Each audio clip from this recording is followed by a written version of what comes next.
Idul Fitri dan maknanya. Makna Idul Fitri bagi setiap Muslim dan kaitannya dengan pengabdian kepada Allah. Idul Fitri adalah hari raya yang sangat istimewa bagi umat Islam, yang menandai berakhirnya bulan Ramadan.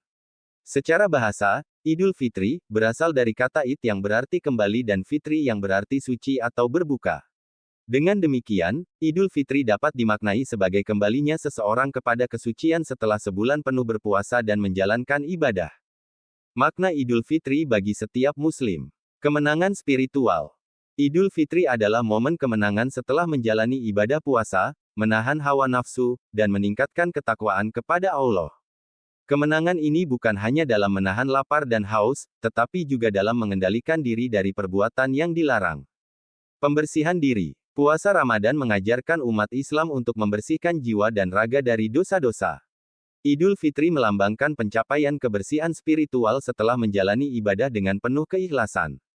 Silaturahmi dan kebersamaan. Hari raya ini menjadi momen untuk mempererat hubungan keluarga dan sosial, serta memperbaiki hubungan yang mungkin sempat renggang dengan saling memaafkan. Rasa syukur dan kepedulian sosial. Dalam Idul Fitri, umat Islam diwajibkan membayar zakat fitrah sebagai bentuk kepedulian terhadap sesama, terutama kepada mereka yang kurang mampu. Ini menunjukkan bahwa kebahagiaan tidak hanya untuk diri sendiri, tetapi juga harus dibagikan kepada orang lain. Kaitan Idul Fitri dengan pengabdian kepada Allah. Implementasi takwa. Setelah Ramadan, umat Islam diharapkan tetap mempertahankan nilai-nilai takwa yang telah dilatih selama sebulan penuh. Idul Fitri bukan sekadar perayaan, tetapi titik awal untuk menjaga ketaatan kepada Allah sepanjang tahun. Bukti ketaatan terhadap perintah Allah. Idul Fitri adalah wujud syukur kepada Allah atas kekuatan yang diberikan untuk menyelesaikan ibadah puasa.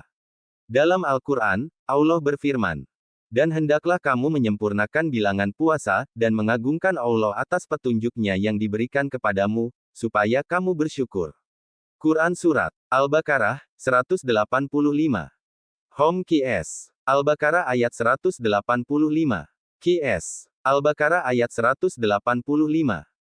Syahrul Ramadanal lazi unzila fihil Qur'anu hudal linnasi wa bayyinatim minal huda wal furqan faman syahida minkumusi syahra falyasum wa men kana maridan au ala safarin faidatum min ayamin uhar yuridullahu bikumul yusra wala yuridu bikumul usra walitukmilul idata walitukabirulaha ala mahadakum wala aulakum tasikurun. Bulan Ramadan adalah bulan yang di dalamnya diturunkan Al-Quran, sebagai petunjuk bagi manusia dan penjelasan-penjelasan mengenai petunjuk itu dan pembeda antara yang benar dan yang batil. Karena itu, barang siapa di antara kamu ada di bulan itu, maka berpuasalah. Dan barang siapa sakit atau dalam perjalanan, dia tidak berpuasa, maka wajib menggantinya, sebanyak hari yang ditinggalkannya itu, pada hari-hari yang lain.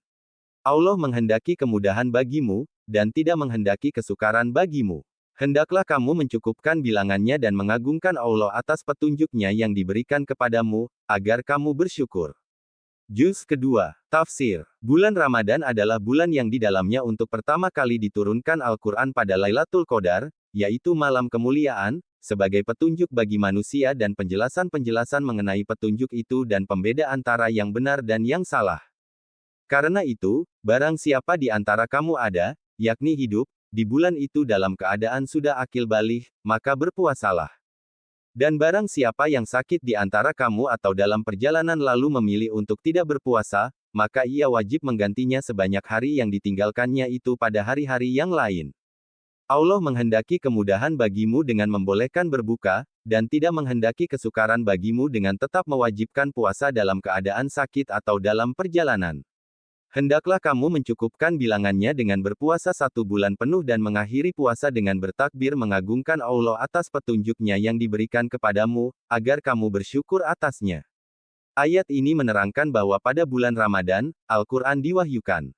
Berkaitan dengan peristiwa penting ini, ada beberapa informasi Al-Quran yang dapat dijadikan sebagai acuan untuk menetapkan waktu pewahyuan ini.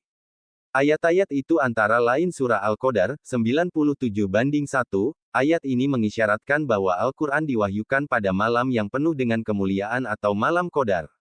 Surah Ad-Duhan 44/3, ayat ini mengisyaratkan bahwa Al-Quran diturunkan pada malam yang diberkahi.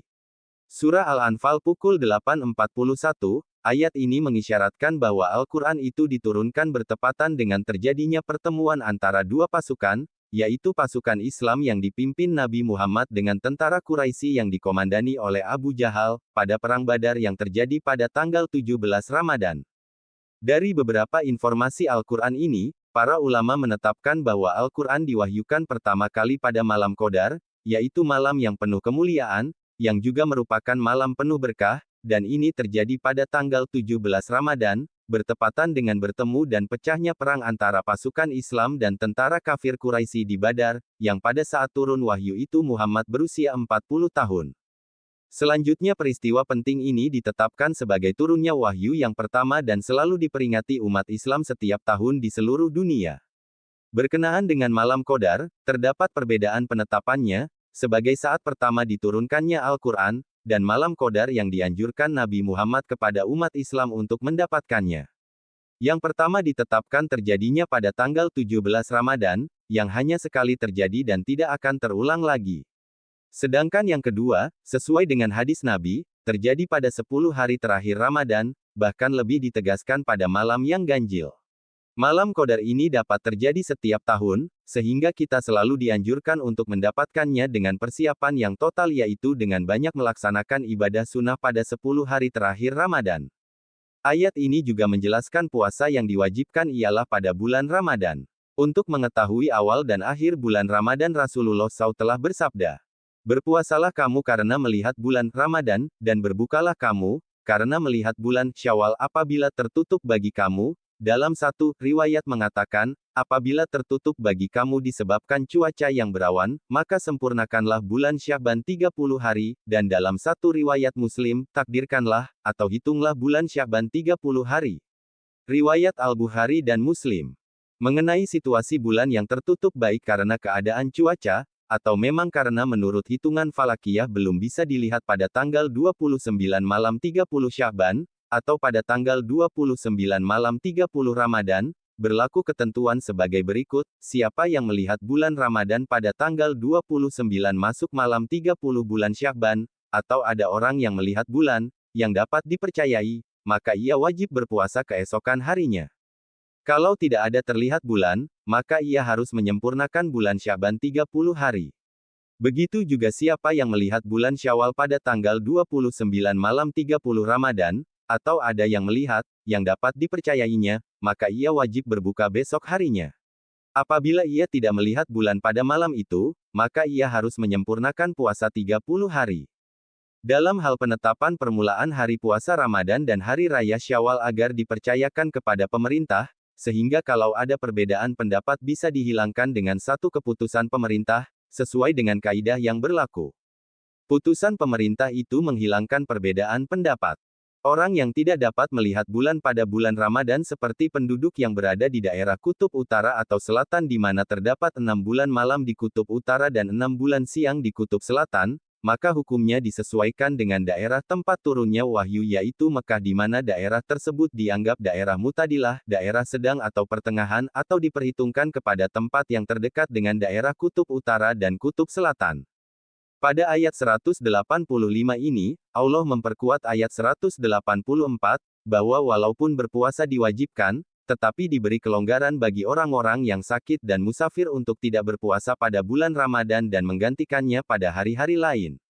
Pada penutup ayat ini Allah menekankan agar disempurnakan bilangan puasa dan menyuruh bertakbir serta bersyukur kepada Allah atas segala petunjuk yang diberikan. Sumber, kemenak.go.id.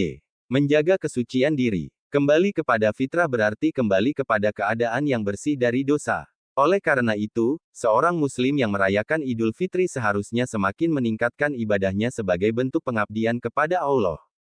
Melanjutkan kebiasaan baik dari Ramadan. Pengabdian kepada Allah tidak berhenti setelah Ramadan, tetapi harus terus berlanjut. Kebiasaan baik seperti membaca Al-Quran, salat malam, bersedekah, dan menjaga lisan harus tetap dijaga setelah Idul Fitri. Idul Fitri bukan sekadar hari perayaan, tetapi momen refleksi spiritual yang mengajarkan pentingnya pengabdian kepada Allah dalam setiap aspek kehidupan.